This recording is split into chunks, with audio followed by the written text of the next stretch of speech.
Ladies and gentlemen, welcome back to another episode of Cage Talk.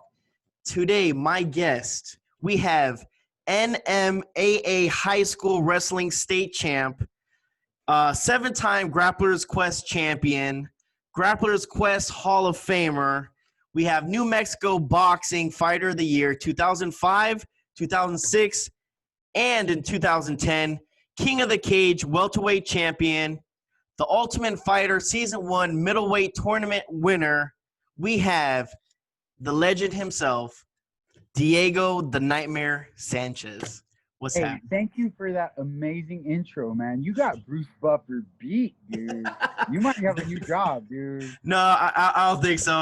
He has that gig is all him. But again, thank you for coming on, man. It's a pleasure, and like I said, I'm a big fan. And welcome on to the Cage Talk, bud. Hey, sounds good. Let's go. Let's go. Again, like I said, man, I have a couple things I'm gonna throw at you right now that, when you look back, especially fighting in the UFC, it's unbelievable. It's remarkable. You are currently the longest uninterrupted tender on the active roster in the UFC. That is you. You have been involved in more Fight of the Year bouts than any other fighter in MMA. Now, you just sit back. That is a hell of an accomplishment, man. That is unbelievable. So it's crazy. Yeah, you know, I've had that entertainment, the ET factor. When you have that ET factor, either you have it or you don't. And Yeah. I've always been able to go out there and just leave it all in the octagon. And now at the latter part of my career, you know, I continue to evolve and adapt to the system that is the UFC and what's going on. You know, I have 3 more fights in the left UFC, and that's it. You know, I'm gonna go on to the next stage of life. My body has the miles for sure.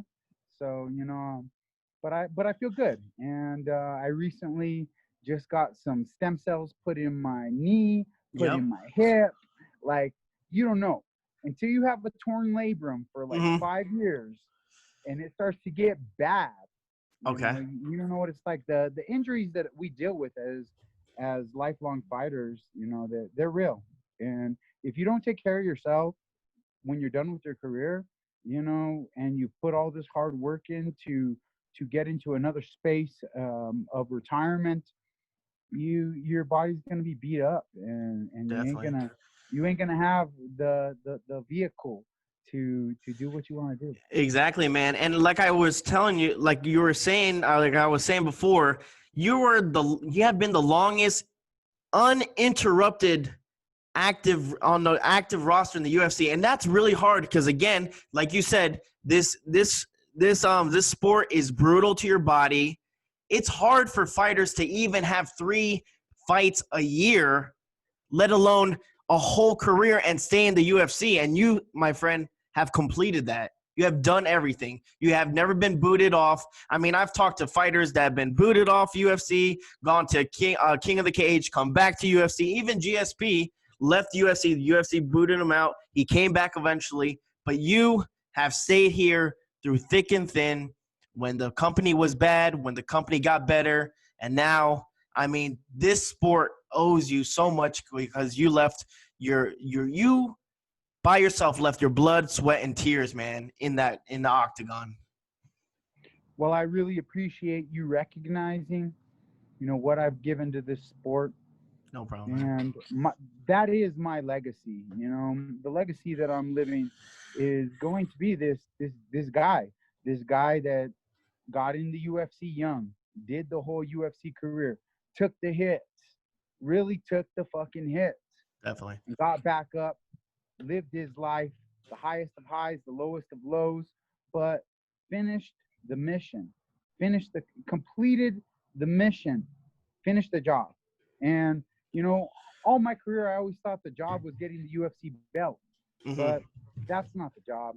The job is finishing the mission, finishing the journey with my health intact, proving to these young kids, hey, look, that guy, he learned some stuff around the way. He's seen some stuff around the way. Yeah, that guy knows some stuff that's not CTE. And this is what I want to share with the next generation of fighters. I want to help the next generation of warrior combative athletes ascend to something where they are taken care of, appreciated, all these things. As the sport grows and evolves itself, Yes, sir. the industry as management and fighters, we have to evolve too. And Definitely. we see this happening. Everybody sees it happening. Mhm. Different little points of leverage here or there. I think Conor McGregor's a big guy to help change the sport.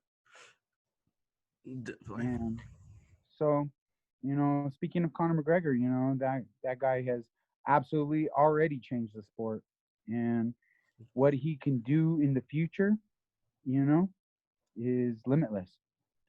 All right. And again, you've paved that way for many fighters nowadays, especially someone who, growing up who didn't have much or this and that. I mean, you paved that way. You saw that mentality that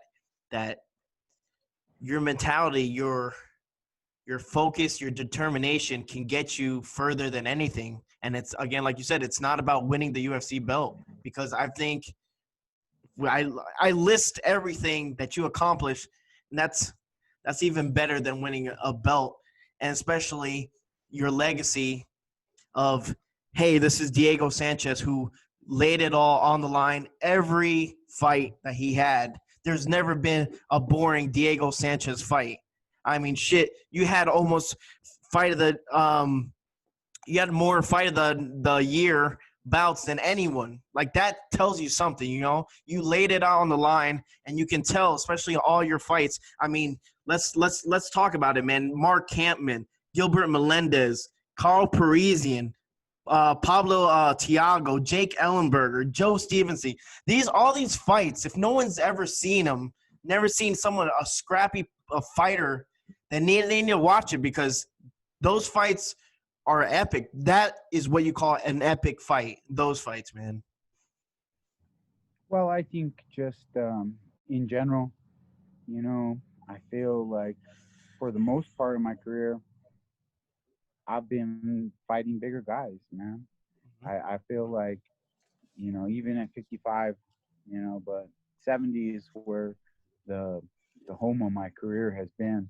And I've just always been fighting bigger guys, like I walk around 182, and that's a little chubby, so um I'm not a big man, and so for me to go in there and complete this legendary epic career against bigger men, like this is some straight biblical David versus Goliath shit. Yep. It's real. Definitely. And on top of that, man, you are one of the two fighters to ever compete in four, not one, but four different weight classes in the UFC compared to when you were in middleweight, welterweight, lightweight, and featherweight. The other person was Kenny Florian. But Yeah. man, look at that, man. That again, what got you into mixed martial arts? What got you into fighting? What was there a fighter that got you kind of intrigued, or you just Hell like the yeah. sport? Hell He said, yeah, "Hell man. yeah!" Jean-Claude Van Damme. Who do you There we go. think, bro? Oh shit! Come Which movie? on. Which movie, Who bro? did get us? My generation of fighters were all inspired by Jean-Claude Van Damme. Dude, the guy was the coolest ass kicking machine ever. When UFC came out Mm-hmm. and I seen it for the first time, I was a little young. I was maybe 9 years old, Okay. starting wrestling, All right. and yeah, and so I saw Dan Severn and Ken Shamrock, and let's see who else, Tito Ortiz. These were the guys that inspired me. These guys, I'd watch them. I'd be like, man, I think I could do this. Like that ass kicking I took in the trailer park when I was 8 years old. No, seriously, that ass kicking I took in the trailer park when I was Uh-huh. 8 years old by three older kids was worse than what any of these one men could do to me. So I I ultimately started fighting in the streets, bro. Okay. And that was my start. I always loved MMA and loved wrestling, but Albuquerque, if you don't know about Albuquerque, Albuquerque. like Yeah. it definitely has toned down since the '90s. You Oh, know what I really? mean?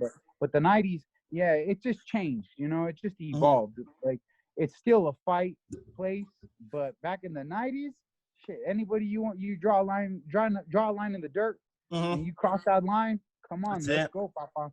Like no knives, no guns. What's up? Like, everybody had that chip on their shoulder out here, the machismo Oh, to definitely. like thinking they could kick everyone's ass. Like I don't know, everybody thought they could kick everyone's ass, but that made me as a fighter, just fighting multiple opponents at a time in the Okay. street, levels of danger, and just coming from a family that had a lot of good fighters. It kind of was. My grandfather was like this badass legend of New Mexico, Sweet. and so it's in the blood. Okay. It just runs in deep in the blood, right, brother? Nice. Now when you started off your career, like you said, what was your first amateur bout? My first amateur bout was, let's see, down in Las Cruces, New Mexico, in a Okay. gym on a wrestling mat. My Oh, there first we go. amateur. I only had one. I only had one amateur fight, but Okay. went out there and demolished the guy, armbarred him in like 30 seconds, and hit him once, took him down, armbarred him, and I was like, Greg Jackson was like, I think he's ready for pro. Yeah. Let's just throw him in there. Well, because I was competing with Keith Jardine and Thomas Schulte at the time here in Okay. New Mexico, and these guys were already established, the King of the Cage Hmm. fighters that were doing well, and so I was very competitive with them in the training room. So Yes, sir. it was a given. Like throw that guy in there, he's ready already. Got you. The experience that I brought to the table with my wrestling alone, Hmm. the wrestling, being a state champion wrestler and being in great condition and just having heart from back to that first ass kicking where three dudes whooped my ass. You Hmm. know, I have that heart inside of me, and I know that the trauma and the dangers of the sport are real because I've taken it. I've absorbed it, Hmm. and I've found ways to recover, heal, regenerate. And so, there's a lot of things that I've learned on my journey, and I've enjoyed this journey, and I continue to enjoy this journey. I feel extremely blessed, and nothing but gratitude for the UFC and for the MMA community that appreciates me and has a good understanding for me, because most people that understand my career and that have truly followed it, Hmm. they know that like I've been through it all. It was all a lot of it was on screen. You know, so people do have a connection and a relation to me just to the FaceTime that I've had over the course of these 17, 18 years. Definitely, man. And again, you have touched uh, many fans. You can tell just your passion. That's it's almost intoxicating. It's good. That's what you kind of want to have, especially in a fighter. You want to have that person with that heart, because that's one thing. You can lift weights, you can have the strongest punch, but if you don't have heart, man, you won't get anywhere in this sport. And I think you are the top of the food chain when it comes to heart as in a fighter. A fighter's heart. If you had an ability to get like the attribute, like to grab, like you're making a video game, you get, oh, I want, Chuck Liddell's punching power. The shit I would want from Diego Sanchez is his heart, because, man, bro, you will not stop, man. You will not stop. Exactly, man. Exactly. But it's the heart is one thing, and you mention it in fighting. You can't teach it, and you you need it. Yes, sir. But let's look outside of fighting, because fighting is only a small population of community that participates with humanity. And as humanity, we all need to be fighters. We all need to have heart, or else this world and life is going to crush you. Yep. And so, this, through the extremes of the extremes, I have been able to persevere. And Absolutely. this is what I leave. This is what I leave with the UFC when I'm done and I'm gone. I leave this. Hey, no matter who you are, maybe you're just some kid from the trailer park of New Mexico, scrapping with one glove on because you can't afford two. Maybe you're that kid. Hmm. Maybe you've been beat down for 15, 20 years and you feel like you want to kill yourself because these feelings and these emotions are real. Maybe you're that guy. I say to that guy, don't quit. Don't give up. Look within yourself for your own self truths. Learn who you are through the adversaries of life. And as I speak to you guys today, like, this is what I'm all about now. Fighting is one thing.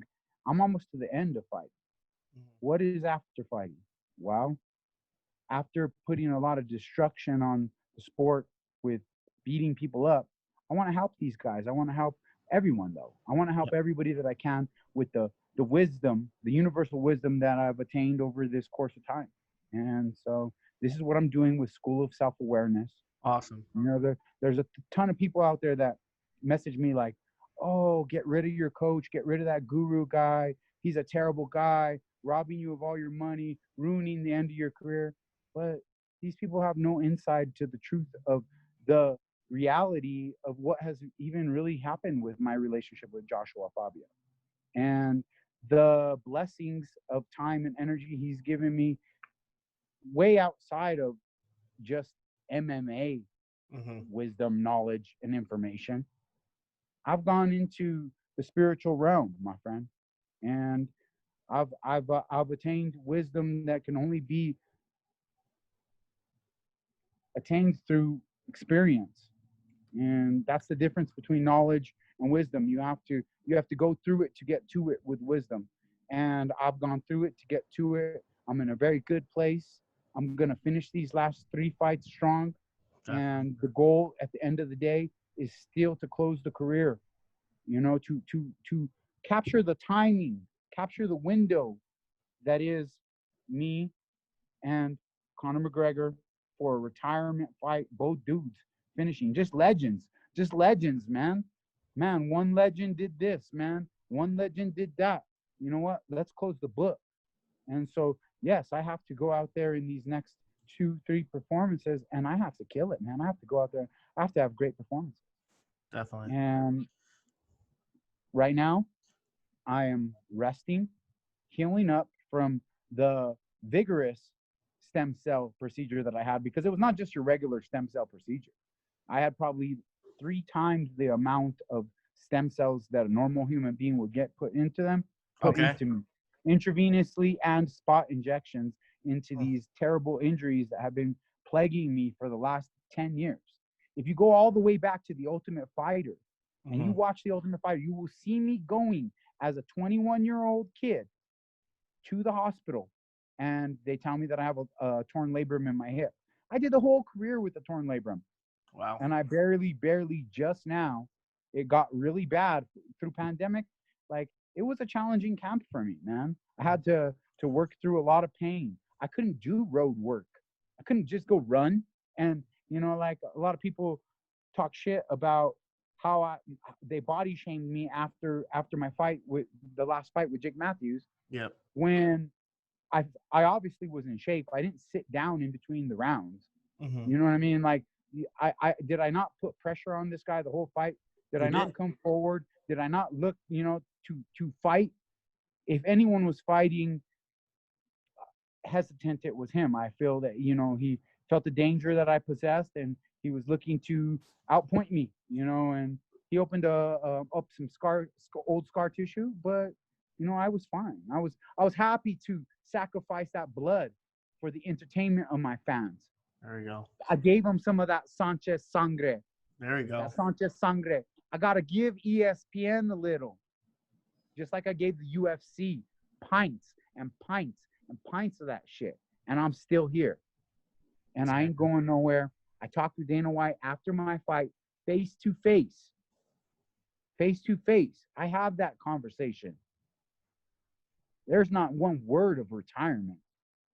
It is only Diego, Diego, Diego. The company has nothing but love and respect for you. And I apologize. I am sorry for putting out those DMs and just, you know, about the interaction between him and Connor coming out. He was apologized.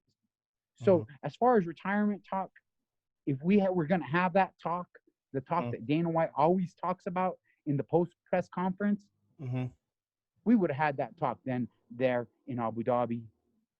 And so, you know, I'm looking to heal up, come back strong. I'm gonna start lifting weights again because I stopped lifting weights for a long time to find the postural correction that I needed to get my body and my spine erect like a human being, not lurching over like a freaking animal. Like, I've gone through massive transformations, and the transformation still continues. The transformation of my mind, my body, and my spirit for only the universal principles of truth. And so that is what it is. And I'm still here. For all my people out there that respect and honor, you know, what I've done in the cage, I love you. Like, I love you people. I'm always here for my fans. I'm always here for my fans. I follow so many people on IG. So like, hit me up, you know, and if you're not a bot, because you got like half of the people on Instagram are bots. Like, what's up, bots? How you doing? And then bam, I get positive bots and negative bots. It's crazy. It's crazy. It's absolutely nuts. Yeah, that's 2020 for you, bro. Somebody with a big paycheck. Somebody with a big paycheck is at the end of that keyboard, my friend. Right. And nothing in life is free. And so as far as people on the internet go, you know, you ain't hurting my feelings telling me that I got CTE. I know where I am at mentally. Definitely, man. And look, let's just since you kind of brought it up about Abu Dhabi, how was that experience? Since, you know, a lot of people haven't experienced that. How was the whole basically how was Fight Island? Was it pretty? It was a great experience. Okay. The flight was awesome. The flight was like the best part. Oh, really?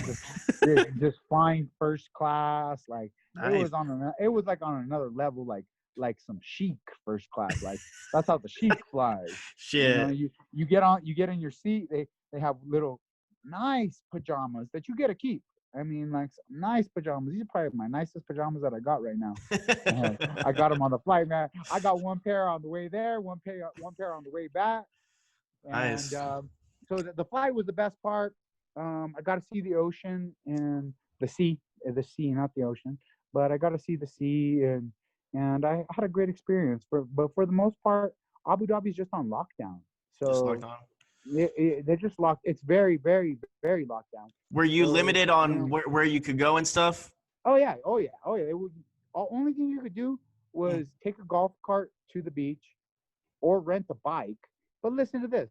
You rent the bike, you're not allowed to ride it down on the boardwalk. It's the dumbest shit ever. But no, it was a great experience. The W Hotel was cool. I would say to Dana, on the next go round, put the fighters by the ocean, just so, you know, maybe they have a reason for that. Maybe they don't want the fighters to get sick or dehydrated too much sun, because it was hot. It was hot as hell, huh? That sun was brutal. It was like 115, so you could easily get some heat stroke while trying to cut weight. So definitely. Maybe they know best, but still would have liked to be closer to the beach, just to go down there and do meditations in the evening and just feel the water, and, you know, it would have been nice. But definitely. It is what it is. The W Hotel was nice. Abu Dhabi was great. Didn't get to see much of the Muslim culture. Okay. Uh, or better word would be the Arab culture. I didn't get to see much of the Arab culture. There wasn't too many Arabs around, Okay. and so it is what it was. And I enjoyed the experience, and I can't wait to go back. Definitely, man, and definitely you will be back. We know that for sure. That the nightmare will be back. Before I let you go, man, I just wanted to know what is one fight that you will always look back on your career and say, man, yeah, I was in that fight, enjoyed it, and that you remember maybe play by play what happened or just your experience in that fight. Do you have any fight that kind of rings a bell, like the first thing, like, okay, it was the Clay Yeah, Guida fight, or it was this, or any? yeah. No, I have a bunch, man. I have a bunch of favorites. I have a bunch of moments, but I think the moment you're looking for is when I fought Martin Kampman. Um, I did all training for wrestling. Plan was to wrestle him, and I even told him. I told him I was going to take him down, and that was my plan. And so, Mhm. but I gave him my plan. I took away the art of surprise, and he was busting my face open with knees, my friend. No pad on the knee. He was busting me up like Freddy Krueger. I had so much blood on my face, and I went into that second round, and my coaches are telling me, you're losing this one, man. You got, and you're down, man. And I'm like, yeah, I know. Um, they're like, you got to bring out all of the varios. You got to bring out all the varios in you. You got to bring out the baraleño. You got to bring the las podillas. You got to bring out all the varios in you. All the gangster you got inside your heart. All the gangster you got in your soul. You got to bring it out because this vato is a a kickboxer. This vato is a kickboxing legend. He ain't never been in the street fight. You got to take him to the street, Tommy. And and I just stood up off the bench. I mean, off the stool. I stood up off the stool and I looked him in the eyes and I said, "I got this." That's it. And I went off the stool, man, and I gave it everything I had, man.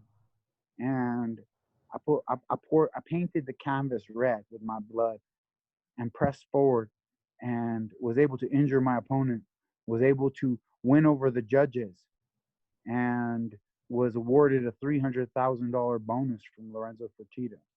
Like Nice. this was a real moment. That moment I went in the back and I just knew I had sacrificed my pretty boy good looks for something that meant more to me than that. And that was the thrill of war. Not battle, that was war out there. And you know what? He might have won that first battle in round one. But I came out there in the second round, got it back, third round, kept it pressing, took home the victory. So that was a great moment for me. Of course, winning the Ultimate Fighter was a great moment. Pounding my chest with Gilbert Melendez was a great Oh, moment. great. I mean, But you my have. favorite moment of all, Let's hear it, my bro. favorite moment of all, listen to this one. Mexico City. I'm in the Mexico City. Man, I'm close to those pyramids. I'm feeling the energy from I'm just, there's, I think 18 million out there, 18 million people out there, Hmm. something crazy like that. But just the energy of the people and me having a Sanchez last name. Oh man. And I was fighting a Polish fighter, Marcin Held. And oh, they had my back. It was like some tribal, spiritual, like fighting for my people type of weird thing going on. And I Hmm. was walking out and they were yelling and they were chanting the Diego chant. Diego, Diego, Diego, That must have been what a Diego. feeling that must have And been. I just put my hands out. I touched every person. I just took the energy in. And dude, I went out of there in that fight, bro. And dude, I did it. I left him laying there on the Yeah, canvas. I remember that. And no, listen. I left him laying there on the canvas and he couldn't get up. When the fight was over, he laid on the ground. And I pointed at him. I pointed at him like this. Uh I huh. pointed down at him and I went like this. I don't know if the camera caught it, but it was a moment, man, that I'll never forget because yeah, that was a finish. He got finished. And Yeah. and it was It was some primal shit, man. You go try to fight in Mexico City, Yeah. 8,000 feet, Yeah. 8,000 feet altitude, highest saturation of chemical waste in the air. The air is terrible out there, Hmm. and so it's the toughest environment to fight in the whole world. And I went out there, I did it. So those are some of the moments. The moments continue; they continue to come. Um, I think that this next fight's going to be a great moment. Okay. You know, I really, really want to go out there and get the W in in just amazing fashion. Just get my hand raised and do it with Joshua Fabio on my side. Definitely, man. And again, uh, everyone will be watching. I'll be watching, rooting for you, man. Like always, always pulling for you, man. Always pulling for you. That you have uh, a good victory, but also come out injury free, man. That's the most important part. Is to come out not too much nicked up, man. But again, it's always a pleasure watching you, man. Like I said, um, nothing but respect when you get in the cage. Nothing inside and outside, man. You're a great human being. You can tell you're passionate, and I love all. That's what draws me to you, watching you as a spectator. Great, one of the greatest fighters I've watched since UFC, man. So thank you for everything, man. I do appreciate Hey, you, brother. everybody, shout out to School of Self Awareness There you go. Worldwide. Check it out. That's my shit right there.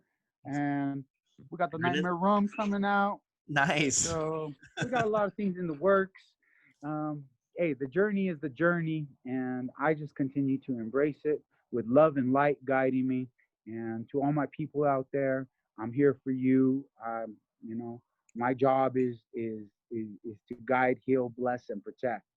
And so I'm living for my true universal purposes these days, and big things are coming. Hey, man, thank you so much, ladies and gentlemen. Diego the Nightmare Sanchez.